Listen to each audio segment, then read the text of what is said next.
it's Sean, and welcome to another episode of Course Hacks. Hearing the words informal sector pretty much rings a bell for majority of us, but what does it really mean? From the definitions offered by the social reform agenda as cited by Lazo 2000, the informal sector has the following key characteristics. 1. Small scale. 2. Independent. 3. Few working force. 4. Operate with little capital. 5. Generate irregular and low income. And 6. Offer unstable employment. Thus, it's safe for us to conclude that the informal sector is prone to confront many issues in its own right. Here is Glenise to elaborate on this account. Yes, Sean. Lazo has summarized key issues of the informal sector, which includes statistical and policy invisibility. The lack of statistics reflecting the informal sector results in the invisibility of policy and budget that could benefit them. Next is poor working conditions and lack of standards, making it prone to low salaries and lack of benefits. Another issue would be lack of access to the formal social security system, as there are administrative difficulties involved in collection of contributions due to irregular and seasonal incomes. Lastly, there is limited access to productive resources, which hinders their development. This also results in them having a hard time accessing the formal credit market, which leads them to rely on microfinance programs. This means that the majority of the informal sector have limited access to social protection aside from those who pay for them on a voluntary basis. In an effort to address some of these problems, the government sometimes launches social assistance and transfer programs to generally help the poor. Let's hear from Yvonne to discuss this. Four programs are the following. First is the Rice Price Subsidy Program designed to supply the consumers with locally sourced rice set at a relatively low price range compared to the market price. Second is the Public Workfare and Employment Program, which aims at providing skills training and employment to urban poor through infrastructure programs to make sure that they have income in times of crisis.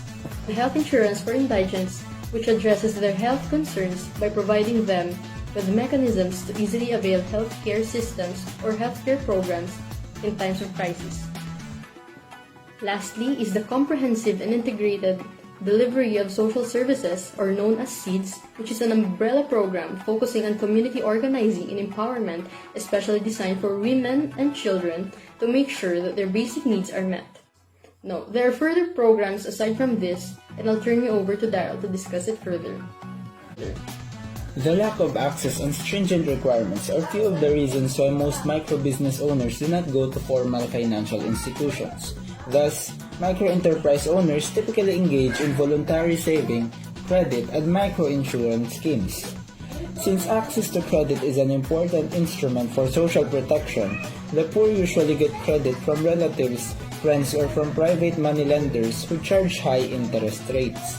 In the Philippines, microcredit comes from two main sources: government-directed credit programs and private microfinance institutions. The Self-Employment Assistance Onlaran, People's Credit and Finance Corporation, and Ahon sa Hirap Incorporated are all examples of microfinance programs with different natures, initiated to provide funds to private microfinance institutions like rural banks or cooperatives and lend money to microbusiness owners. In this case, Sean, the poor are not only able to increase their income and employment opportunities, but at the same time alleviate themselves from poverty and contribute to national economic pursuit of the country. To conclude this episode of Course Hacks, here is a reel to assess the effectivity and efficiency of the existing system. Thank you, Sean. Social protection in the Philippines has been a consistent priority of the government. However, due to statutory exclusions, poor enforcement, and the lack of attractive benefits, effectiveness and efficiency of the existing system is hardly felt, especially in the informal sector. As we are all aware of, informal sectors were not properly regulated and included in the official statistics. Thus, it is hard to account for their population and even more difficult to assess the services and programs they need the most. As much as there are programs like this designed to serve as safety nets, especially in an event of a crisis and the likes, these programs, due to the nature of delivery, enforcement, and specific needs of the poor that are hardly met, these safety nets are generally not successful in protecting the poor.